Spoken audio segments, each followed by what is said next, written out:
오늘은 종료주일입니다. 오늘부터 고난주간이 시작됩니다. 예수님은 십자가를 지시기 위해서 나귀 새끼를 타시고 예루살렘으로 입성을 하셨습니다. 여러분들, 예수님께서 나귀 새끼를 타시고 뒤뚱거리면서 예루살렘으로 입성하는 그 모습을 한번 상상을 해보십시오. 이 만왕의 왕이시고 만주의 주가 되시는 모든 영광과 존귀를 한 몸에 받으시기 합당하신 우리 예수님의 모습과는 좀 어울리지 않는 그런 것 아닙니까? 그러나 예수님은 우리의 구원을 이루시기 위해서 나귀 새끼를 타시고 예루살렘에 입성하셔서 십자가에 죽으시기까지 복종을 하셨습니다.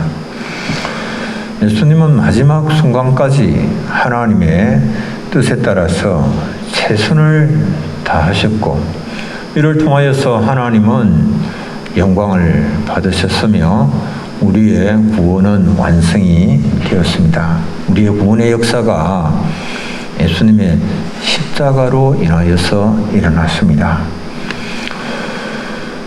깊은 산골에 외딴 집에 사는 한 부인이 밥을 짓기 위해서 장작더미에 손을 넣는 순간에 독사가 이 부인의 발을 물었습니다. 그래서 부인이 순간적으로 도끼를 들어서 독사를 찍었습니다. 독사가 정신없이 내리 찍었는데 뱀은 죽었지만은 이 부인이 발에 온몸에 독이 퍼집니다. 독이 퍼지는데, 근데 이 부인이 가만히 생각하니까 남편이 돌아오기까지는 한 며칠이 더 걸려야 되는데, 자기가 지금 죽고 나면 아이들이 먹을 밥도 없고, 그래서 우리 아이들은 그러면 어떻게 하나 생각을 하면서 아이들을 위해서 이렇게 독사에 물려서, 뱀에 물려서 독이 퍼져가는 그런 중에서도 정신이 아찔한 가운데서도 이 땡볕에서 막 불을 뗍니다. 장작불을 아궁이에 지피면서 이렇게 밥을 짓기를 시작하는데 온몸에 힘이 빠집니다. 그래도 땀을 뻘뻘 흘리면서 밥을 짓고 반찬을 만들고 그러는데 땀은 비 오듯이 막 쏟아집니다. 근데 참 이상하게 쓰러지지를 않는 거예요. 정신이 그냥 몽롱하면서 쓰러지지 않는데 좀 있다 보니까 이 부인이 아무 해도 당하지 아니할 수가 있었는데, 알고 보니까 밥을 짓기 위해서 땀을 흘리면서, 땀을 뻘뻘 흘리면서 땡볕에서 불을 떼고 막 그것으로 인해서 땀으로 인해 독이 다 배출이 되고 말았다라고 하는 겁니다. 여러분들, 참 희한한 일이 있습니다. 살고자 하는 자는 죽고 죽고자 하는 자는 사는 그런 역사가 있는 겁니다. 성경에는 이런 말씀이 있습니다. 누구든지 자기 목숨을 구원하고자 하면 잃을 것이요, 누구든지 나와 복음을 위하여 자기의 목숨을 잃으면 구원하리라. 우리가 이번 고난주간을 당하여서 골고다 언덕길을 걸어 올라가신 그 주님을 생각하면서 주님 가신 그 길, 십자가의 길, 나도 따라 걸어가리라 생각하고 내가 죽는 길을, 그 길을 내가 걸어가면 사는 역사가 일어납니다. 내가 살고 우리 가정이 살고 교회가 살고 나라와 민족이 회복되고 부흥되는 역사가 일어나는 겁니다. 대제사장들과 그리고 장로들의 명을 받은 많은 무리들이 겟세마네 동산에서 밤을 새워서 기도하시던 그 예수님을 붙잡았습니다. 그리고 예수님은 그 밤 밤을 새우면서 땀방울이 빗방울이 되도록 기도를 하셨는데 그 예수님을 붙잡아서 대제사장 가야바의 집으로 끌고 갔습니다. 가야바의 집에서는 이미 예수님을 죽이기 위해서 사내들인 공회가 모여 있었습니다. 사내들인 공회는 유대인들의 최고의 의결 기관입니다. 사내들인 공회의 의장은 대제사장입니다. 그리고 사내들인 공회원들은 바리새인들과 사두개인들 그리고 장로들, 서기관들 이 사람들이 공회원들입니다. 이 70명, 옛날 70명으로 구성이 되어 있습니다. 그래서 대제사장 1명 해서 총 71명이 사내들인 공회를 구성을 합니다. 당시 로마가 유대를 통치를 하고 있었지만은 정치적인 문제를 제외한 입법, 사법, 총괄하는 기관, 그리고 최고 정책 의결 기구가 사내들인 공회였습니다. 사내들인 공회에서 예수님을 죽이기로 결정을 하고 거짓 증거들을 구합니다. 사람들의 여러 가지 거짓 증거들이 나옵니다. 그런데 그런 어떤 증거도 일치하는 것이 하나도 없습니다. 거짓 증거 앞에서 예수님은 침묵을 하였고 거짓 증거를 얻으려던 자들은 자신들이 얼마나 사악한가 그 예수님의 침묵 앞에서 자신들의 사악함만 발견할 뿐이었습니다. 그러자 대제사장이 최종적으로 나서서 예수님께 묻습니다. 네가 하나님의 아들 그리스도느냐 우리에게 말하라. 결정적인 한마디를 던졌습니다. 네가 하나님의 아들 그리스도냐 우리에게 말해라. 아니다 하면 끝나는 겁니다. 그러나 예수님이 아니다라고 할 수 없죠. 예수님이 그렇다라고 말씀을 하시는 그 순간 예수님은 신성모독죄로 고발이 되고 사형에 처해지는 겁니다. 예수님께서 말씀을 하십니다. 아주 교묘한 올가미를 걸었는데 마태복음 26장 64절 네가 말하였느니라. 그러나 내가 너희에게 이르노니 이후에 인자가 권능의 우편에 앉아있는 것과 하늘 구름을 타고 오는 것을 너희가 보리라. 예수님께서 이렇게 대답을 하신 겁니다. 예수님이 이 대답을 듣고는 사내들인 공회가 예수님께 신성모독죄를 뒤집어 씌워서 사형에 합당하다. 사형이다. 이렇게 정했습니다.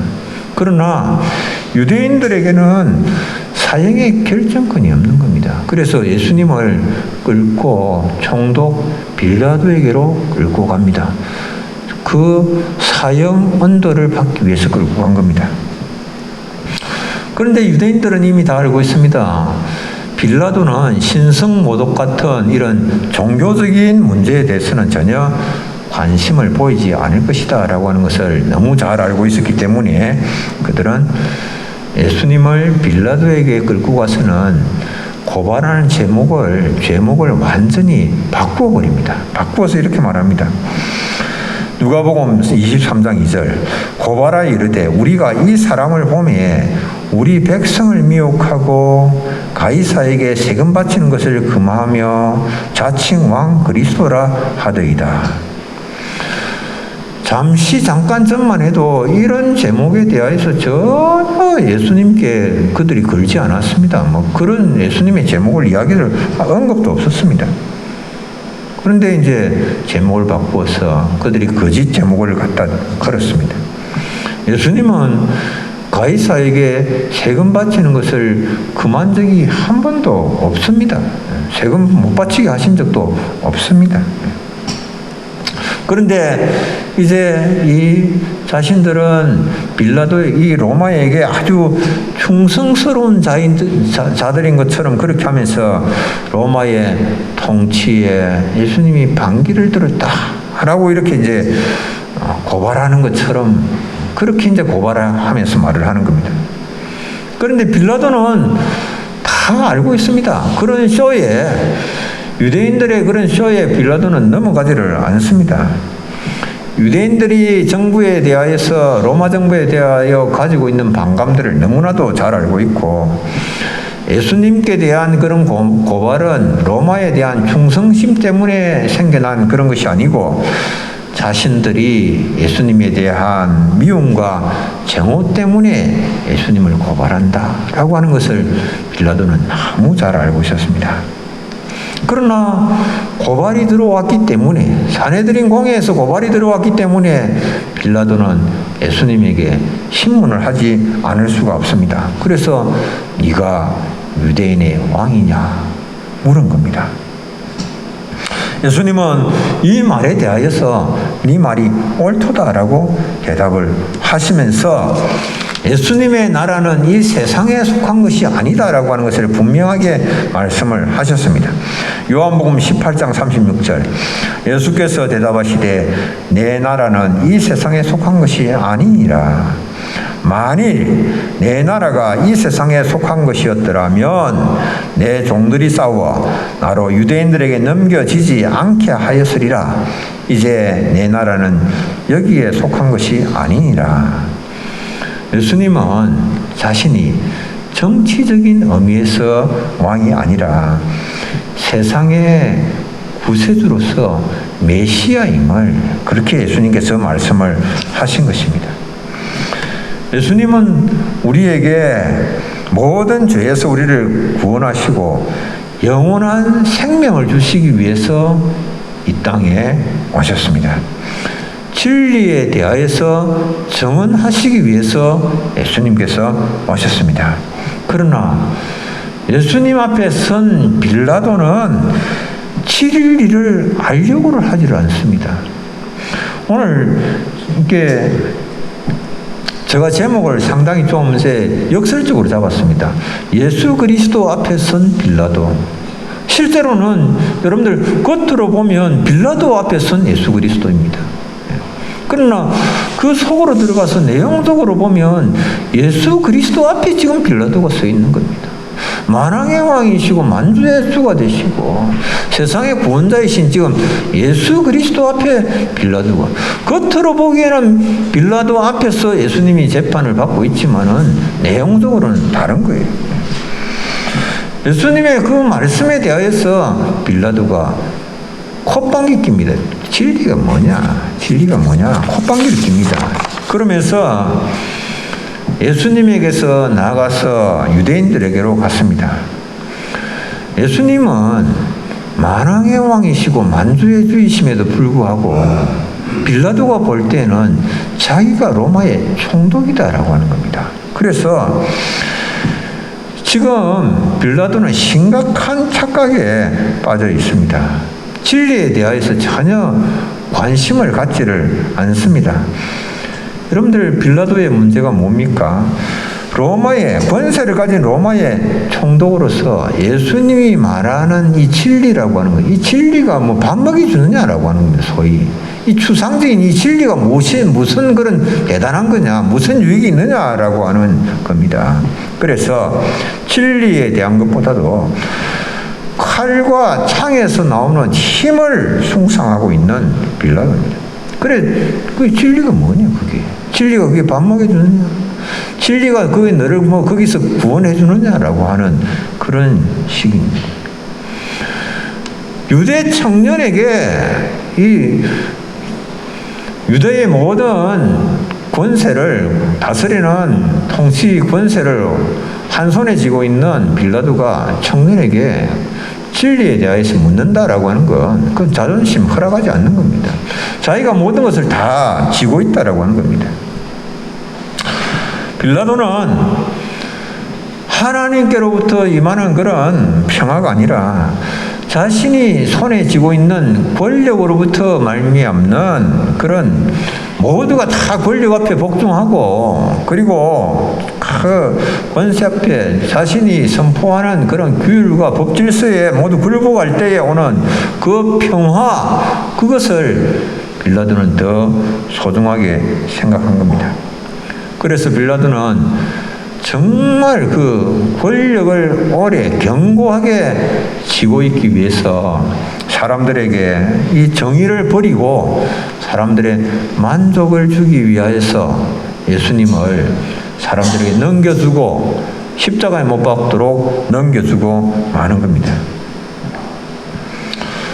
빌라도는 자기의 생각과 가치관 때문에 예수님께서 진리에 대하여서 증언을 하시지만은 진리에 대한 관심을 보이지 않았습니다. 만약에 빌라도가 예수님께서 내가 진리에 대하여 증거하러 왔다라고 말씀을 하셨을 때에 도대체 그 진리가 무엇인지 마음의 문을 열고 진지하게 예수님께 묻고 들었더라면 오늘 우리가 오고 오는 모든 세대의 교회들이 고백하는 사도신경에서 예수 그리스도께서 본디오 빌라도에게 고난을 받아 십자가에 못 박혀 죽으셨다라고 하는 그런 고백은 생겨나지 않았겠죠. 우리가 고난주간을 맞아서 예수님의 십자가의 고난과 죽음, 부활을 더욱더 묵상을 해야 됩니다. 근데 우리 대부분의 사람들은 내가 눈코 뜰 새 없이 바쁘고 복잡한 일들을 말미암아서 이렇게 내가 골치를 썩이고 있는데 이런 가운데 도대체 십자가는 무엇이며 예수님의 고난은 무엇이냐 그렇게 생각하면서 고난주간을 맞았음에도 불구하고 예수님의 십자가를 마음에 품지 아니하고 죽임당하신 하나님의 어린 양 예수 그리스도를 깊이 생각하지 아니하는 것은 진리를 앞에 두고 전혀 진리에 대하여서 알고자 하지도 않고 묻지도 아니하는 빌라도와 같은 그런 모습이죠. 우리가 주변에 있는 사람들을 형제라고 그렇게 부르고 하면서도 서로 형제에 대하여서 사랑하지도 아니하고 우리의 어떤 미움들을 정오들을 이것을 해소하기 위하여서 노력하지도 아니하고 그냥 무관심하게 어떤 극복의 노력도 하지 아니하고 지나는 이런 것은 빌라도와 전혀 다를 바가 없는 겁니다. 진리에 대하여서 지금 자기의 생각, 가치관에 빠져서 진리를 앞에 두고 생명을 앞에 두고 생명에 대하여서 관심을 보이지 아니하는 빌라도와 전혀 다를 바가 없는 일이죠. 카톡에 뭔가 이런 이제 예화를 보냈는데 제가 예화가 보니까 읽었는데 오늘 설교 내용하고 좀 상당히 좀 이렇게 적용이 가능할 것 같아서 제가 한번 인용을 하게 됩니다. 이 폴이라고 하는 한 회사원이 뉴욕에서 중요한 미팅을 마치고 자기 팀 동료들과 함께 공항으로 가려고 길로 나왔습니다. 그때가 금요일 오후 시간이어서 교통체증이 아주 심각한 시간대였습니다. 택시를 잡고 공항으로 가야 되는데 택시를 잡는다라고 하는 것은 하늘의 별따기인데 어떻게 택시가 한 대 걸렸습니다. 그래서 모두가 그 택시를 향해서 뛰어갑니다. 바삐 가는 바람에 과일 노점상에 이 과일 박스를 건드리게 됐고 과일이 쏟아졌습니다. 그런데 사람들은 그런 것 아랑곳하지 아니하고 택시를 탔습니다. 비행기 시간이 지금 다 돼 가는데 그거 가서 챙겨주고 할 시간이 없는 거예요. 그래서 그 사람 이 과일을 쏟고 어쩔 줄 몰라 하지만은 그거 막 그냥 이렇게 버려두고 다 타고 말았습니다. 그런데 폴은 그럴 수가 없었습니다. 그래서 택시를 타지 않고 순간 멈추어 섰습니다. 동료들이 부릅니다. 지금 이 택시 타지 아니하면 그러면 비행기를 놓친다고 소리를 쳤지만은 폴은 동료들을 향하여서 나를 두고 먼저 가라고 그 택시는 떠났습니다.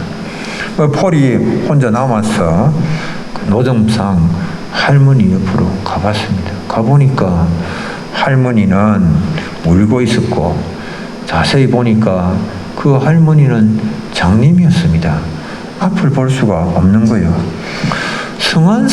눈이 성한 사람이면 떨어진 과일을 그냥 박스에 주워 담아서 올리면 간단한 일이고 그만인데, 그런데 앞을 보지 못하는 할머니에게는 그게 너무나도 난감한 일이었습니다.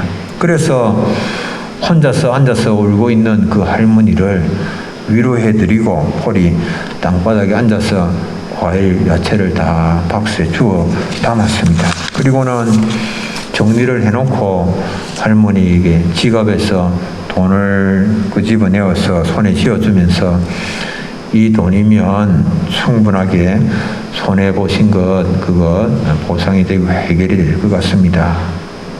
그렇게 말을 했습니다. 그 할머니가 그 돈을 받고는 폴에게 묻습니다. 혹시 예수님 아니세요? 묻습니다. 그러니까 그 말을 듣고는 폴이 당황해서 나는 예수님이 아닙니다. 그 할머니가 이렇게 말합니다. 조금 전에 갑 한 대가 넘어졌고 과일과 야채가 쏟아질 때에 내가 도움을 요청할 분이 아무도 없고 예수님밖에 없었습니다. 그래서 제가 예수님께 이렇게 기도했습니다. 예수님, 제발 내게 오셔서 나를 좀 도와주십시오. 그런데 그렇게 기도했는데 그 기도의 응답처럼 당신이 와서 나를 도와주었으니까 당신이 예수님임에 틀림이 없습니다. 그렇게 이야기를 한 거예요. 그날 밤에 폴은 비행기는 놓쳤지만은 이제 그래서 호텔에 하룻밤을 더 묵게 되었지만은 그 호텔에 머물면서 자기 생각을 정리를 했습니다. 누군가가 나를 예수님 같다라고 그렇게 생각하였을 때가 내 인생에 언제 있었는가? 누군가가 나를 예수님 같다. 혹시 예수님 아니세요? 이렇게 물어보는 그런 적이 언제 있었는가? 여러분들, 우리가 코로나19로 인하여서 영육간에 아주 지치고 힘든 가운데 살아가고 있습니다.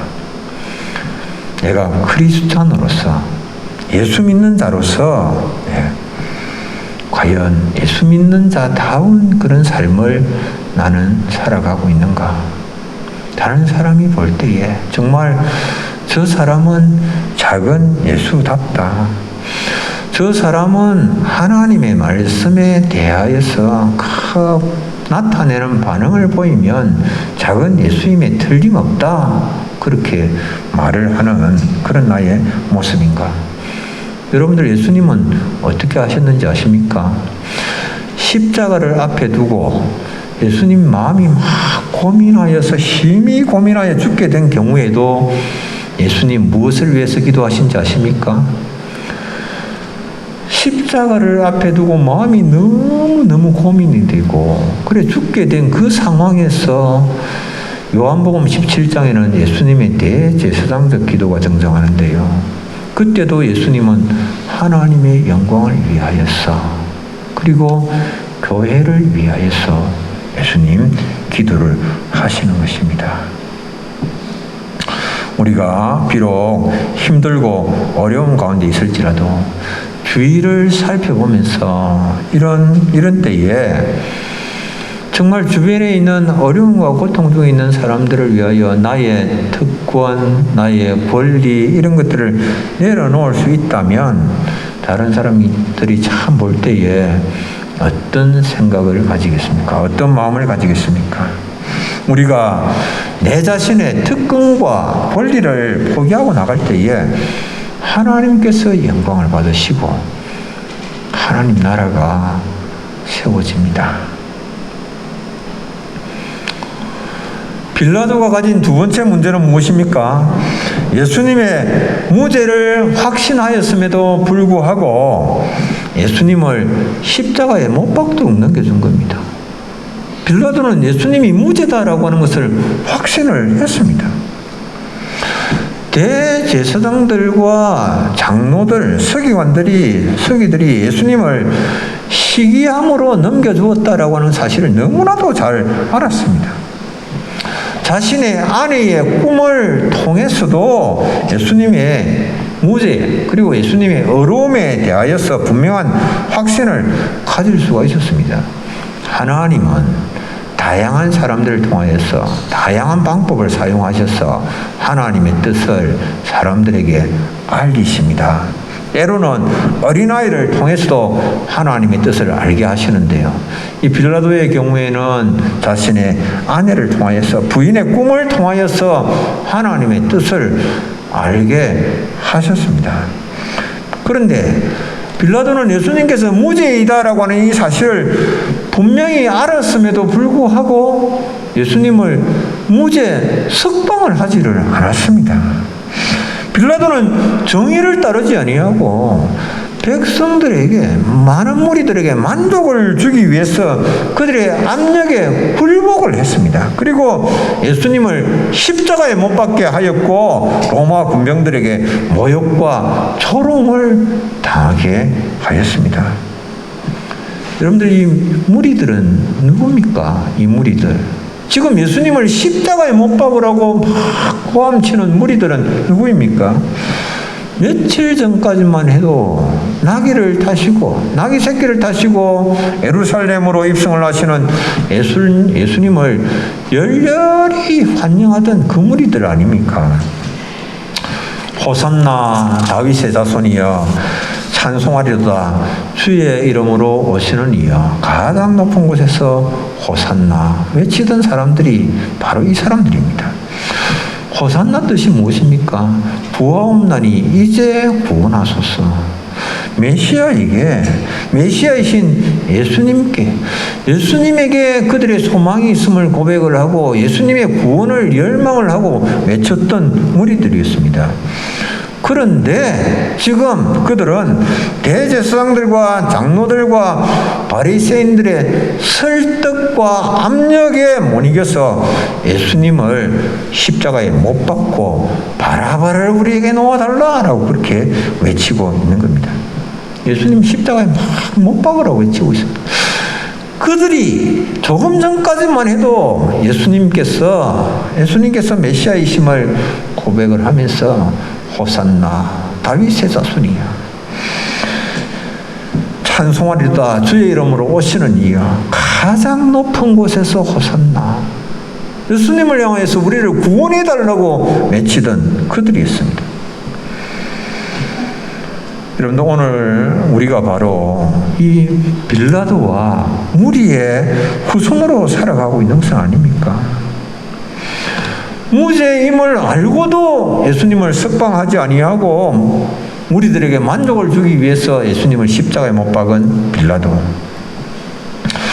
예수님을 향하여서 호산나 찬송하리로다 그렇게 외치던 그 무리들, 그리고는 해유와 압박에 못 이겨서 예수님에게서 등을 돌리고 돌아서는 자들, 우리가 그런 자들 아닙니까? 심지어는 로마 군병들처럼 예수님을 가짜 왕 취급을 하고 조롱하면서 예수님의 손에 큐가 아닌 갈대를 들려드리고 있는 그런 우리의 모습은 아닙니까? 오늘 예수님을 우리가 다 왕으로 고백을 했습니다. 구주로 고백을 했습니다. 마음에 영접하였습니다. 그러나 예수님을 왕으로 고백하고 나의 구주로 마음에 영접하였음에도 불구하고 그분의 다스리심과 통치함 가운데 살아가지 않고 내 마음대로 지금 살아가고 있다면 내가 바로 빌라도 아닙니까? 내가 바로 예수님을 십자가에 못 박으라고 소리 높이던 그 무리들 아닙니까? 입으로는 예수님이 나의 왕이시다라고 고백을 하지만은 내 삶은 주님의 통치, 주님의 다스리심을 싫어하고 내 마음대로 살아가려고 하는 나의 모습 아닙니까?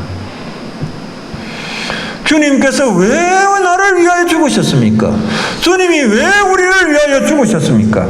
주님께서 우리를 위하여서 죽으신 것은 이제는 나를 위하여 살지 아니하고 그리스도를 위하여 살게 하기 위해서 주님이 나를 위해서 죽으신 것입니다. 고린도서 5장 15절 우리 함께 한번 읽겠습니다. 그가 모든 사람을 대신하여 죽으심은 살아있는 자들로 하여금 다시는 그들 자신을 위하여 살지 않고 오직 그들을 대신하여 죽었다가 다시 살아나신 이를 위하여 살게 하려 함이라. 아멘. 이제 우리는 우리 인생의 주인이 아닙니다. 내가 주인인 것처럼 행세를 하려고 하면 안 됩니다. 나의 주인 대신 주님의 뜻에 따라서 나는 종의 삶을 살겠습니다. 고난주간에 그 고백을 해야 됩니다.